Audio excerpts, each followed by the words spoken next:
একজনকে প্রশ্ন করেছিলাম যে আপনি কি চান, আপনার ঘরে কি চাউল পাঠাই দিব? তিনি বলছিলেন না, চাউল পাঠাতে হবে না, ডাউল পাঠাতে হবে না, শুধুমাত্র আমরা শান্তি চাই, শুধুমাত্র নিরাপদ চাই। তার মানে জিজ্ঞেস করলাম আপনি অশান্তি আছেন কোন দিক দিয়া?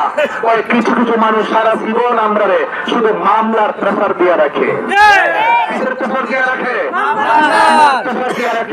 যে আমাকে যদি তোরা ভোট না দেস তাহলে মামলা দিব, 12 তারিখের পরে কিন্তু মামলা দিব, তালিকা হয়ে গেছে, লিস্ট হয়ে গেছে।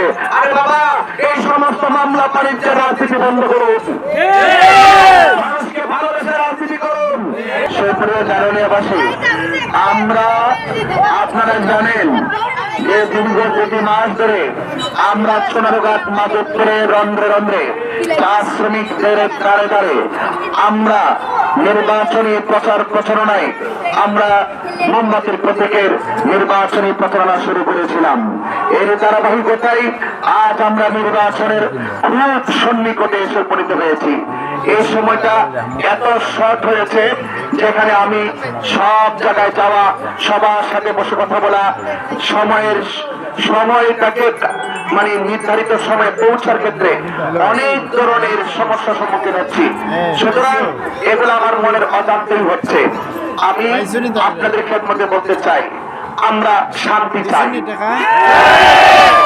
আমরা নিরাপদ জীবন ব্যবস্থা চাই, আমরা ব্যবসায়ীদেরকে নিরাপদে ব্যবসা করার সুযোগ দিতে চাই, আমরা চা শ্রমিকদের মুখে, মেহনতি মানুষের মুখে, সিএনজি চালকদের মুখে, ভ্যান চালকদের মুখে, অটো চালকদের মুখে, বাস চালকদের মুখে, সবার মুখে হাসি ফোটাতে চাই।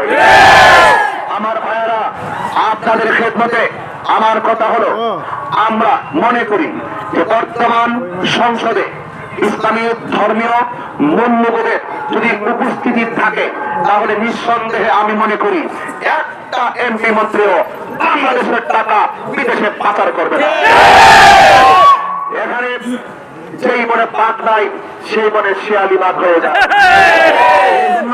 ওখানে গিয়ে কথা বলতে হবে, দেশের পক্ষে কথা বলতে হবে, ধর্মের পক্ষে কথা বলতে হবে, পক্ষে কথা বলতে হবে, সার্বভৌমত্বের পক্ষে কথা বলতে হবে, অধিকার হারা মানুষের পক্ষে কথা বলতে হবে, বঞ্চিত মানুষের পক্ষে কথা বলতে হবে।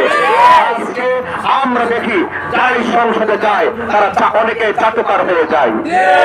আমরা কাউকে খুশি করতে কথা বলবো না, আমরা মানুষের মাঝে ইনসাফ আর নীতি আর ন্যায় ভিত্তিতে আদর্শ সমাজ বিনির্মাণে আমরা একদম আমরা কাউকে ভয় করে নয়, এক আল্লাহ এবং তার রাসূলের বিধানকে বুকে ধারণ করে এই দেশের মানুষ এবং দেশের মানুষের অধিকারের পক্ষে কথা বলতে চাই। আমার ভাইয়েরা, অনুরোধ করে বলবো, আজকে যারা এসেছেন অনেক ঘন্টা ধরে আপনারা অপেক্ষা করেছেন। আজকে আমরা যারা নির্বাচন করতে আসছি, আপনারা জানেন যে আপনারা অনেক কষ্ট করে এই মোমবাতি প্রতীকে জায়গায় জায়গায় ওয়ার্ক করছেন। আমি যদি আপনাকে আশ্বস্ত করি আপনি বুঝতে পারবেন। আমি প্রথম দিন বলেছিলাম কোটি টাকা নয়, ভালোবাসার ভিত্তিতে রাজনীতি হবে, শক্তির মাধ্যমে নয়, মনের মণিকোটায় ভালোবাসা স্থাপন করে রাজনীতি করতে হবে। এই জন্য দেখেন আমার যারা আজকে যারা এখানে এসেছেন তারা পক্ষে হাত দিয়ে বলতে পারবে না আমি তাকে সংসার চালাইবার জন্য কিছু টাকা দিয়ে আমার ওয়ার্ক করেছি। এই ছেলেগুলো নিজের টাকা খরচ করে, নিজের ঘাম ঝরিয়ে বাড়ি বাড়ি ওয়ার্ক করছে আমাকে 1 টাকার জন্য, যে আমি রুজে যাব, আমি একদিন চাকরি করলে, একদিন কাজ করলে আমার 1000 টাকা পাই, আপনি আমাকে দিতে হলে আমাকে 1000 টাকা দিতে হবে। একটা কর্মী আমাকে কোনদিন প্রশ্ন করে নাই। রাজনীতি, কারণ ভোট একটা ইমানে আমানত, এই আমানত যেন টাকার কাছে বিক্রি না হয়।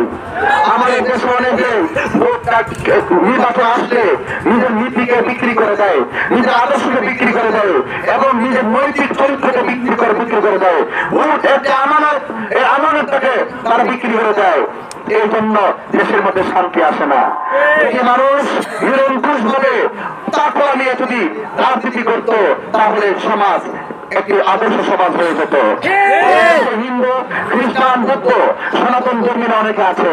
সনাতন ধর্মীর একজনকে প্রশ্ন করেছিলাম যে আপনি কি চান, আপনার ঘরে কি চাউল পাঠাই দিব? তিনি বলছিলেন না, চাউল পাঠাতে হবে না, ডাউল পাঠাতে হবে না, শুধুমাত্র আমরা শান্তি চাই।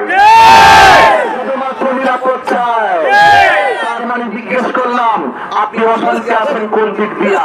ওই কিছু কিছু মানুষ সারা জীবন আমরা শুধু মামলার প্রেসার দিয়ে রাখে, কিসের প্রেসার দিয়ে রাখে?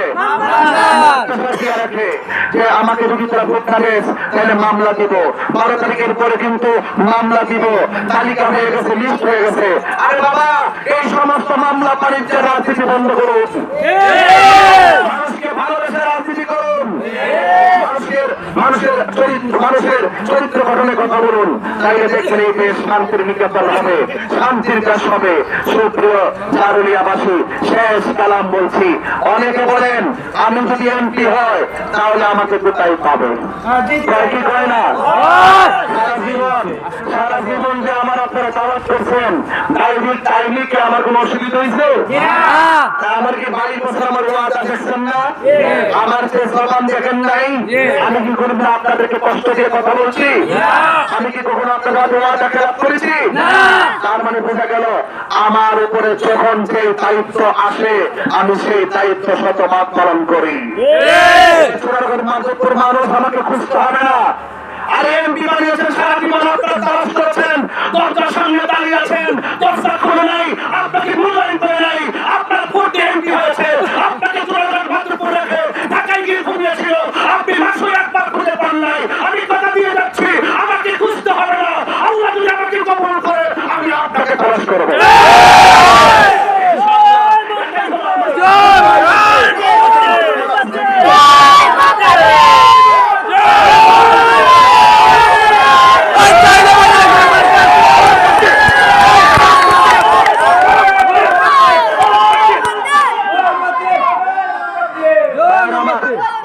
তার মানে আপনারা যারা আছেন আমার প্রতি আপনার বিশ্বাস আছে তো? আপনাদের বিশ্বাসের মর্যাদা আমি রাখবো ইনশাল্লাহ। সবাই ভালো থাকবেন। জয় হোক মেহনতি মানুষের, জয় হোক চা শ্রমিকের, জয় হোক ব্যবসায়ী বন্ধুদের, জয় হোক মোমবাতি প্রতীকের। আসসালামু আলাইকুম ওয়া রাহমাতুল্লাহি ওয়া বারাকাতুহু।